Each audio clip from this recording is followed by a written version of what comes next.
একাদশ এবং দ্বাদশ শ্রেণীর ছাত্রছাত্রীদের দেওয়া হবে ট্যাবের টাকা। ট্যাবের 10,000 টাকা তাদের অ্যাকাউন্টে কবে ঢুকবে, এ বিষয়ে এখনও পর্যন্ত কি আপডেট রয়েছে? আগামী 26 সেপ্টেম্বর কি ট্যাবের টাকা দেওয়া শুরু হবে? কি তথ্য উঠে আসছে সমস্তটাই তোমাদের সাথে শেয়ার করব। কাজে ভিডিওটি সম্পূর্ণ দেখবে, ভালো লাগলে লাইক করবে, আমাদের এই চ্যানেলে নতুন হয়ে থাকলে অবশ্যই চ্যানেলটিকে সাবস্ক্রাইব করে রাখবে। তরুণের স্বপ্ন প্রকল্প নাম অনুসারে সকল দ্বাদশ শ্রেণীর ছাত্রছাত্রীদেরকে দেওয়া হয় ট্যাব বা স্মার্টফোন কেনার জন্য 10,000 টাকা। কিন্তু 2024 সালে দাঁড়িয়ে সেই সিদ্ধান্ত পরিবর্তন হয়। 2024 সালে একাদশ এবং দ্বাদশ দুটি শ্রেণীর ছাত্রছাত্রীদেরকেই ট্যাবের টাকা দেওয়া হবে।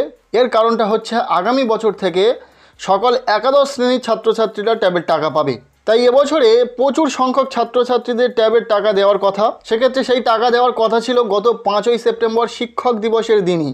আনুষ্ঠানিকভাবে সেই টাকা বিতরণের কাজ হওয়ার কথা ছিল, কিন্তু সেটাতে স্থগিতাদেশ আনা হয়। বর্তমানে ছাত্রছাত্রীরা ট্যাবের টাকা পায়নি, কিন্তু মাননীয় শিক্ষামন্ত্রী জানিয়েছিলেন যে ছাত্রছাত্রীরা ট্যাবের টাকা পাবে, অর্থাৎ দুশ্চিন্তা করার কোনো কারণ নেই, ট্যাবের টাকা তোমরাও পাবে। সেক্ষেত্রে এই মুহূর্তে শিক্ষার্থী সহ অভিভাবকদের একটাই প্রশ্ন, তাহলে কবে দেওয়া হবে ট্যাবের টাকা? বিভিন্ন সূত্র মারফত যে খবরটি উঠে আসছে, আগামী 26শে সেপ্টেম্বর ট্যাবের টাকা দেওয়া হতে পারে। সেক্ষেত্রে এটা কতটা যুক্তিযুক্ত যে 26শে সেপ্টেম্বর ট্যাবের টাকা দেওয়া হবে?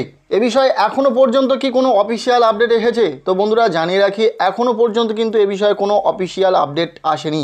যেহেতু সামনেই পুজোর ছুটি পড়ে যাবে, তাই আশা রাখা যাচ্ছে যে পুজোর ছুটির আগেই ট্যাবের টাকা দেওয়া হবে।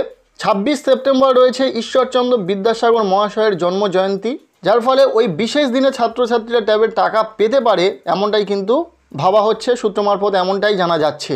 কেননা বিগত বছরগুলি থেকে আমরা এটা জেনে আসছি যে ট্যাবের টাকা নির্দিষ্ট একটা বিশেষ দিনে ছাত্রছাত্রীদেরকে দেওয়া হয় আনুষ্ঠানিকভাবে। তো সেক্ষেত্রে আগামী 26শে সেপ্টেম্বর একটা বিশেষ দিন দেওয়া হলেও হতে পারে ওই দিনই, তবে তার সম্ভাবনা কিন্তু খুবই কম। কেননা আর মাত্র কয়েকদিন বাকি, এখনও পর্যন্ত কিন্তু শিক্ষা দপ্তর সূত্রে কোনো আপডেট আসেনি। যেমনটা আগেও বলেছি যে পুজোর আগে ট্যাবের টাকা দেওয়ার সম্ভাবনা বিশেষভাবে রয়েছে, তাই একটু অপেক্ষা করো, দেরিতে হলেও তোমাদের ট্যাবের টাকা 10,000 টাকা তোমাদের ব্যাঙ্ক অ্যাকাউন্টে দেওয়া হবে, এটা নিশ্চিত। তাই একটু অপেক্ষা করে যাও। আজকের এই ভিডিওটি এতটুকুই। ভিডিওটি ভালো লেগে থাকলে লাইক করো, চ্যানেলে নতুন হলে চ্যানেলটিকে সাবস্ক্রাইব করে রাখো।